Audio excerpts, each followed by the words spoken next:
کہ اللہ کا قرب حاصل کرنے کے لیے اللہ فرماتا ہے جو چیز سب سے زیادہ پسند ہے نا وہ میرے نام پہ دو گے تو تب جا کے تمہیں اللہ کا قرب حاصل ہوگا۔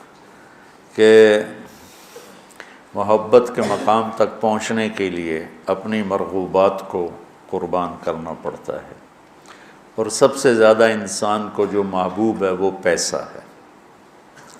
کہ اس لیے پورے قرآن میں بے اموالکم و انفسکم، بے اموالکم و انفسکم، کہ اللہ کو پاؤ، اللہ کے دین کے لیے محنت کوشش کرو، اپنے مال اپنی جان۔ مال کا ذکر پہلے ہے اور جان کا ذکر بعد میں ہے، کہ حالانکہ جان قیمتی ہے مال سے، لیکن مال کو مقدم اس لیے کیا ہے کہ لوگ مال پر اپنی جانیں قربان کر دیتے ہیں۔ تو جب آدمی مال قربان کرتا ہے تو پھر جہاں مال لگتا ہے دل بھی وہاں چلا جاتا۔ ایک صحابی آیا، یا رسول اللہ مجھے موت سے ڈر لگتا ہے۔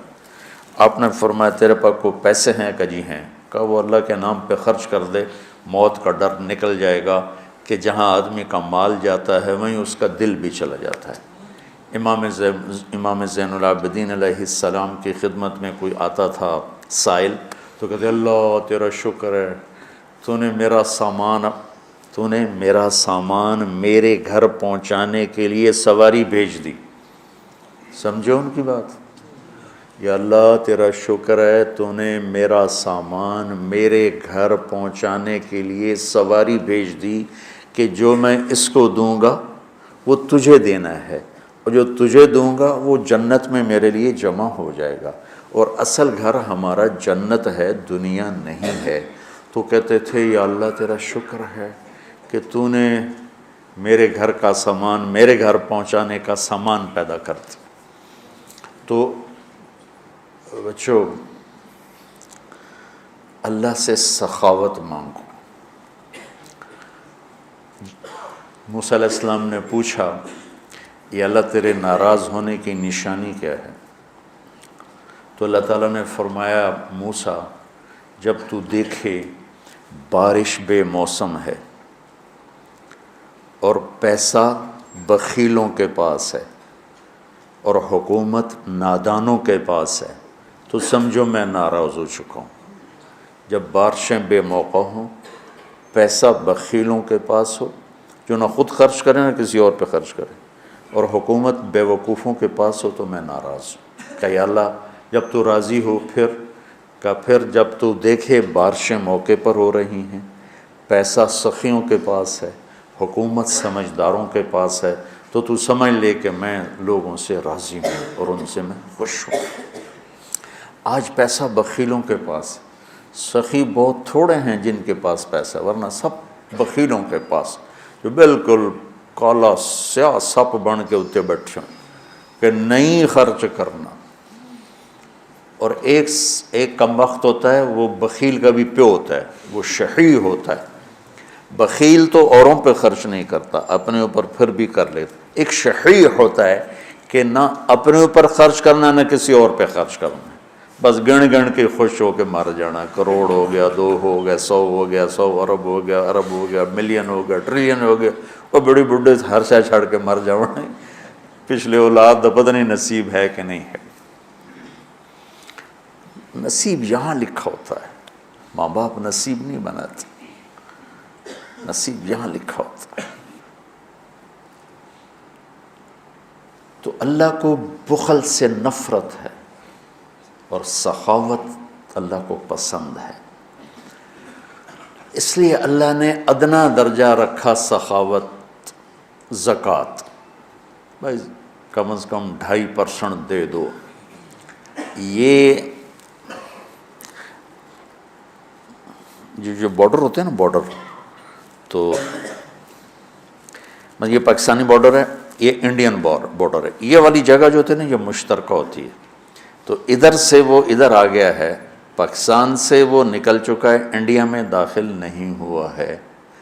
اس بیچ کا جو ٹکڑا ہوتا ہے، تو جو آدمی زکوٰۃ دیتا ہے وہ بخیلوں سے نکل آتا ہے اور سخیوں میں شامل نہیں ہوتا، ابھی وہ راستے میں ہے۔ اگر وہ 2,500 پہ 1 روپیہ بھی اوپر کر دے تو سخیوں کے بارڈر میں داخل ہو جائے گا. پھر آگے سخاوت کی کوئی حد کوئی نہیں، لیکن جب تک وہ زکوٰۃ دینے والا کوئی سخی داتا نہیں بن گیا، بخل سے نکل گیا درمیان میں، جیسے مرد و عورتوں کے درمیان ایک مخلوق ہے نا، نوشیروان کا پوتا تھا خسرو، جس نے اللہ کے نبی کا خط پڑھا. اس کے پاس آیا ایک مچھیرا مچھلی لے کر، اس کو اتنی پسند آئی، انہوں نے کہا 4,000 دینار اس کو دے. 4,000 دینار 80 کروڑ روپیہ بنتا ہے. تو اس کی بیوی نے اس کے کان میں کہا یہ کیا کیا؟ کیا کیا؟ کہ ایک مچھلی پہ 4,000 دینار دے دیا ہے تو خزانہ خالی کرو گے؟ اتنی بے وقوف. اس کی بیوی کا نام تھا شیریں. انہوں نے کہا تو کیا کروں، میں تو بادشاہ ہوں. کہ اس کو واپس بلاؤ، اس سے پوچھو یہ مچھلی نر ہے یا مادہ. وہ کہے گا نر ہے، تم کہنا واپس لو، ہمیں مادہ چاہیے تھی، پیسے دے دو. وہ کہے گا مادہ ہے، تم کہنا ٹھیک ہے واپس لے لو، ہمیں نر چاہیے تھا، ہمارے پیسے ہمیں دے دو. ہاں یہ ٹھیک ہے. تو اس کو بلایا، ہاں بھائی یہ مچھلی نر ہے یا مادہ؟ کہ حضور یہ ہیجڑا ہے نا یہ نر ہے نا مادہ. تو وہ بادشاہ نے کہا 4,000 اور دے دو. وہ تو بیگم اس کی اور غصے میں ہو گئی، لال پیلی. جب وہ 8,000 دینار لے کے چلا تو 1 دینار گر گیا، اس نے وہ بھی اٹھا لی. اس نے بیوی نے کہا دیکھو کتنا بے غیرت ہے، آپ نے اس کو اتنے پیسے دیے ہیں کہ ساری اس کی اگلی نسلیں کھائیں گی، اور ایک گرا ہے وہ بھی نہیں چھوڑا، وہ بھی اٹھا لیا ہے. یہ بہت بخیل آدمی، اس سے سارے پیسے واپس لو. اس نے پھر اس کو بلا لیا. کبھی ہم نے آپ تمہیں اتنا دے دیا تھا، 1 دینار اگر گر گیا تھا تو کیا تھا، کیوں اٹھایا؟ کہ حضور اس پہ آپ کے نام کی مہر ہے، کسی کا پاؤں پڑ جاتا تو بے ادبی ہوتی تو میں نے اٹھا لیا. انہوں نے کہا 4,000 اور دے دو. مولوی عام طور پہ فقیر لوگ ہوتے ہیں، عام طور پہ ان کے پاس ہوتا ہی نہیں کہ سخاوت کریں. لیکن سخاوت پیسے سے نہیں ہوتی، دل سے ہوتی ہے. اللہ سے سخاوت مانگو کہ اللہ تمہیں سخی بنائے. عورتوں سے بھی کہتا ہوں، مردوں سے بھی کہتا ہوں، اللہ کے نام پہ خرچ کرنے کی عادت ڈالو. 100 میں 20 نمازی مل جاتے ہیں، لیکن 100 زکوٰۃ والے اکٹھے کروں نا تو ایک بھی زکوٰۃ دینے والا نہیں. کوئی 10,000 میں ایک آدمی ملتا ہے جو زکوٰۃ دیتا ہے، ورنہ نہیں دیتے. دل کے دروازے بند ہیں، اور اس وقت تک کوئی اللہ کا تعلق حاصل کر نہیں سکتا جب تک اپنی محبوب چیز کو اللہ پہ قربان نہ کرے، اور وہ ہے سخاوت، اور وہ ہے پیسہ. اللہ تعالیٰ نے آپ نے فرمایا اللہ الاجود الاجود وانا اجود ولد آدم. آپ نے کہا دیکھو بھائی سب سے بڑا سخی اللہ ہے، اور پھر اللہ کے بعد سب سے بڑا سخی تمہارا نبی ہے. وانا اجود ولد آدم، میں سب سے بڑا سخی ہوں. اور آپ کا خاندان سخاوت میں ضرب المثل ہے، ضرب المثل. ایک دفعہ ایک حامی تھا بنو امیہ کا، اور ایک حامی تھا اہل بیت کا. دونوں نے کہا چلو بھائی مدینے میں دیکھتے ہیں کون بڑا سخی. بنو امیہ کا حامی کہنے لگا بنو امیہ بڑے سخی ہیں. اہل بیت کا حامی کہنے لگا اہل بیت بڑے سخی ہیں. اچھا چلو چل کے امتحان لیتے ہیں. تو بنو امیہ کا جو حامی تھا وہ گیا ایک اموی سردار کے پاس کہ غریب ہوں کچھ پیسے چاہیے. اس نے 10,000 دے دی. پھر دوسرے کے پاس گیا، اس نے 10,000 دے دی. پھر تیسرے کے پاس، 10 سرداروں کے پاس گیا، ہر ایک نے 10,000 دے دی. ان کے تو نام کہیں نہیں لکھے ہوئے. یہ جو اہل بیت والا تھا یہ گیا عبداللہ بن جعفر کے پاس، ضرورت مندوں نے 1,00,000 دے دیا. پھر گیا عبید اللہ بن عباس کے بعد، انہوں نے 1,00,000 دے دیا. پھر گیا وہ حسنین میں سے کسی ایک بھائی کے پاس، جب بڑے یا چھوٹے، انہوں نے 1,00,000 دے دیا. جب دونوں کٹھے ہوئے تو یہ 3,00,000 لایا، وہ 1,00,000. وہ 1,00,000 10 سے لے کر آیا، یہ 3,00,000 3 سے لے کر آیا. تو پھر وہ کہنے لگا ہاں بھئی اہل بیت بڑے سخی ہیں، چلو واپس کرتے ہیں. تو وہ جو اموی خاندان سے عقیدت رکھتا تھا اس نے جا کر کہا جی ہم تو ایسے ہی ضرورت مند نہیں تھے، ویسے ہی ہم ایک امتحان لے رہے تھے، تو آپ برائے اپنے پیسے واپس لے لیں. انہوں نے کہا ٹھیک ہے. 10 کے 10 نے پیسے واپس لے لیے.